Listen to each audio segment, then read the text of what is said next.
أكبر تحدي واجه رحيم هو رفض أمه لدخول الإسلام، حيث أنها كانت تعتبر كل من يعتنق الديانات منافقا، وخاصة المسلم.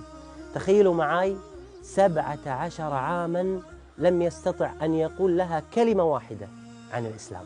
Then when she found out she had cancer, and it was a very bad cancer, only 3 weeks she had to live. For the first time, her heart softened towards Islam, just a little bit.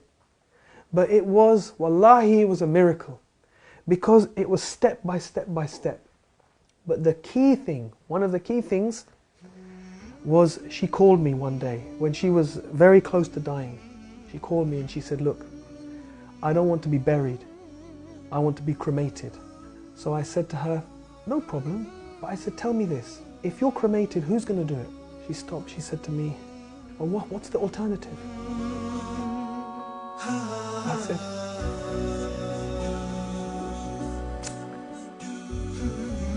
I said, the alternative is if you die, then your sons, me and your sons, we will carry you.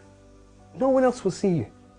And we will take you to a place, and your daughter and your daughter-in-laws, they will wash you, and they will prepare you, and they will wrap you in a simple white cloth. And no one will see you. And in one day, we will bury you in the ground, with no coffin, with no fuss, very, very simple. She said to me, that's what I want. She said, that's what I want. But now I had a problem. She's not Muslim. So she phoned my brother and sister and she said, I want a Muslim burial. I would just try very slowly to give her small bits of dawah. If there is a creator, do you think maybe he sent messengers? Do you think maybe he sent people as guides? And one day she said, yes, I believe that. So Sheikh, for me, I was happy.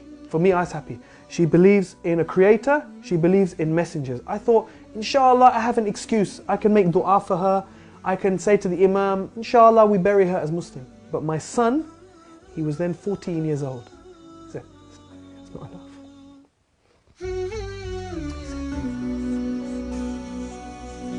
He said, it's not enough. He said, she has to say Shahada. So I was scared, because I thought, if he tries to make her say Shahada, then she will say, no, I don't want to say this. And then I have a problem. He said, don't worry, Abba, don't worry. I will talk to her. So he went up to her bedroom. He said, and I was downstairs for like 1 hour. And I was walking around, oh my God, what's happening? Did she say yes? Did she say no? And he came down. He said, easy. He said, no problem. I said, what? He said, she gave Shahada. I said, properly in Arabic? He said, yes, Arabic fully. No problem.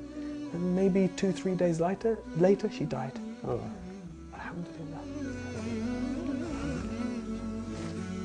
سبحان الله يعني وأن الله يهدي من يريد.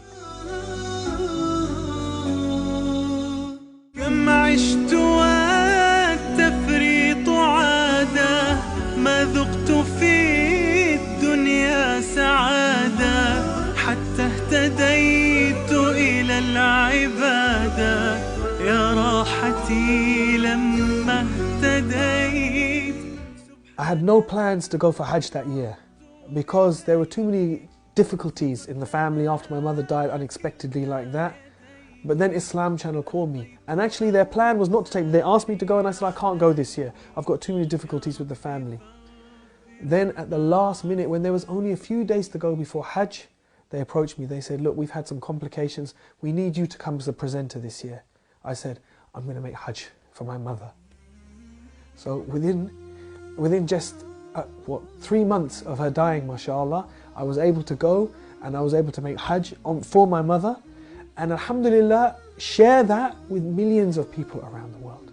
And so many people called, because she died in Ramadan, and I was doing TV work at that time.